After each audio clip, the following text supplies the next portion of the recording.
Alright guys, we're removing the bushing on the cover of the pump assembly, and the only way I could do it is stick a small screwdriver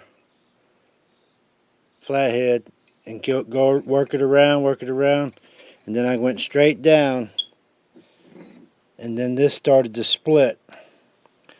So now that started to split, I did try some punches and stuff to get a heavier blow on it, and it worked pretty good, but it'd slip off too.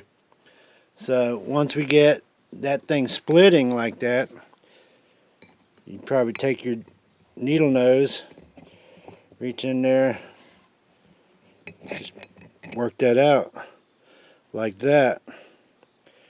And everything's going to ride on the inside of the bearing. So a little bit of scuff right here, you clean that up with some emery cloth or something, and it didn't really even scuff it. And you're going to cover this back up. Just don't go down below this lip, which is pretty hard to do anyway. But yeah, feel that when you're done.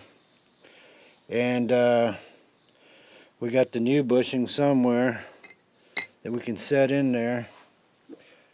It's not that one, but anyhow, I set it on 2 blocks of wood, because this one, when you look at it, let me show you from the other side. When you set it on this side and you tried to get in there, there's a lip that you can't get past unless you had a bent screwdriver that was longer. You might get past that lip and be able to tap it out. But the way I did it seemed to work pretty well. And as long as it works, as long as we get it out of there, we're good to go. Solo bolo. So comment below if you got an easier way of getting that bushing out. If you guys found a better way to get a bushing out without chewing them up like a bulldog, that'd be great. That actually ripped right where the oil seal thing, the drainage slot was. So that was a good thing to have those drainage slots in there.